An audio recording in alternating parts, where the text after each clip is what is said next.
Hi friends, எல்லாருக்கும் வணக்கம். இன்றைக்கி நம்ம வீடியோவில் பார்த்தீங்கன்னா அரைச்சி விட்டு முட்டை குழம்பு தாங்க பண்ண போகிறோம். ரொம்ப நல்லாயிருக்கும். சிம்பிளாக ஒரு 15 நிமிஷத்தில் பண்ணிடலாம். முட்டை மட்டும் வேக வச்சு வச்சிட்டோம்னா குழம்பு சீக்கிரமாக பண்ணிடலாம். வாங்க முட்டை குழம்பு எப்படி பண்ணுறதுன்னு பார்க்கலாம். முட்டை குழம்பு பண்ணுறதுக்கு ஃபஸ்ட்டு முட்டையை வேக வச்சு எடுத்துக்கலாங்க. ஒரு பாத்திரத்தில் ஒரு 5லேருந்து 6 முட்டை நல்லா முட்டை முழுகிற அளவுக்கு தண்ணி விட்டு வேக வச்சு எடுத்துக்கலாம். முட்டை பார்த்திங்கன்னா ஒரு பக்கம் வெந்துட்டுருக்கு. ஒரு பக்கம் முட்டை குழம்புக்கு மசாலா நம்ம வறுத்து அரைச்சிக்கலாம். ஒரு பாத்திரம் வச்சுக்கலாங்க ஸ்டவ்வில். இதில் 2 ஸ்பூன் அளவுக்கு எண்ணெய் விட்டுட்டு 1 ஸ்பூன் ஜீரகம், 1/2 ஸ்பூன் சோம்பு, 1/2 ஸ்பூன் மிளகு, கொஞ்சமாக கசகசா சேர்த்துருக்கேன். இதோட ஒரு துண்டு பட்டை, 2 லவங்கம் சேர்த்துருக்கேங்க. சேர்த்துட்டு நல்லா வறுத்ததுக்கப்புறம் 2 துண்டு இஞ்சி, ஒரு 10லேருந்து 15 பல் பூண்டு, கொஞ்சமாக வெங்காயம் சேர்த்துக்கலாம். 2 பெரிய வெங்காயம் இந்த மாதிரி ரஃபாக கட் பண்ணிவிட்டு சேர்த்துக்கலாம். நல்லா அந்த மாதிரி கலந்து விட்டுட்டு இதோட கொஞ்சமாக கருவேப்பிலை, ஒரு கொத்து கருவேப்பிலை சேர்த்துக்கலாங்க. சேர்த்துட்டு வெங்காயம் ஓரளவுக்கு வதங்கட்டும்.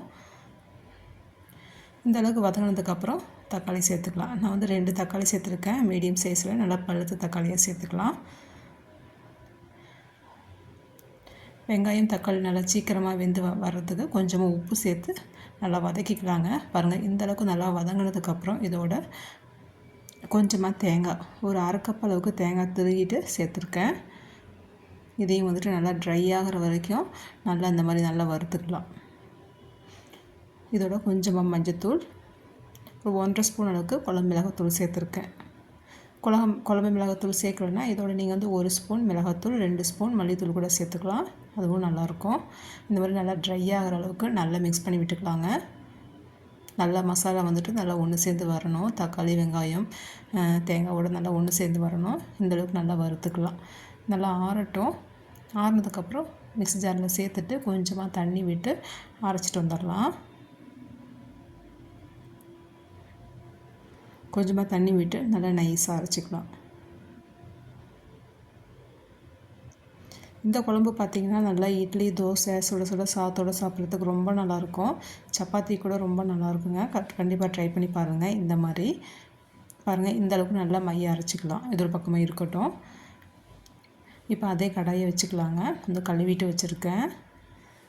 2 ஸ்பூன் எண்ணெய் விட்டுட்டு கொஞ்சமாக கடுகு நல்லா பொரிஞ்சு வந்ததுக்கப்புறம் அரை வெங்காயம் நல்லா பொடிசாக கட் பண்ணிவிட்டு சேர்த்துக்கலாம். இதோட ஒரு கொத்து கருவேப்பிலை சேர்த்துட்டு நல்லா வதக்கிக்கலாம். வெங்காயம் பார்த்திங்கன்னா நல்லா வணங்கி வந்துடுச்சு. இப்போ இந்த டைமில் நம்ம அரைச்சி வச்சுருக்க மசாலாவை சேர்த்துக்கலாம். அடுப்பை ஃபுல்லாக சிம்மில் வச்சுட்டு மசாலா சேர்த்துக்கலாங்க, இல்லைன்னா கையெல்லாம் தெரிச்சிரும். இப்போ இதோட ஜார்லேயே கொஞ்சமாக தண்ணி விட்டு அலசி ஊற்றிக்கலாங்க. இப்போ இந்த குழம்புக்கு தேவையான அளவு தண்ணி சேர்த்துட்டு உப்பு சேர்த்துக்கலாம். ஏற்கனவே நம்ம வெங்காயம் தக்காளிக்கு உப்பு சேர்த்துருக்கோம். இப்போ இந்த டைமில் உப்பு சேர்த்து குழம்பு நல்லா கொதிய வச்சுக்கலாம். இப்போ பக்கத்தில் பார்த்திங்கன்னா ஒரு சின்ன கடாய் வச்சுருக்கேன். இதில் 1 ஸ்பூன் எண்ணெய் விட்டு மஞ்சத்தூள், மிளகாத்தூள், உப்பு சேர்த்துட்டு வேக வச்சுருக்க முட்டையை நல்லா அந்த மாதிரி ஃப்ரை பண்ணி எடுத்துக்கலாம்.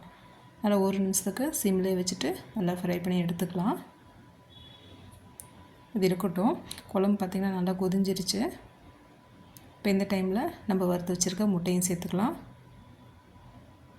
முட்டையை சேர்த்ததுக்கப்புறம் 10 நிமிஷம் அதை மூடி போட்டு வச்சிட்டோம்னா குழம்பு நல்லா எண்ணெய் பிரிஞ்சு நல்லா கொதிஞ்சு வந்துடுங்க. ஸ்டவ்வை அந்த டைமில் ஆஃப் பண்ணிக்கலாம். இட்லி, தோசை, சாதம் இதுக்கெல்லாம் ரொம்ப நல்லாயிருக்கும். சப்பாத்தி, பூரிக்கெலாம் கூட ரொம்ப சூப்பராக இருக்குங்க. கண்டிப்பாக ட்ரை பண்ணி பாருங்கள். ட்ரை பண்ணி பார்த்துட்டு எப்படி இருந்ததுன்னு சொல்லுங்கள்.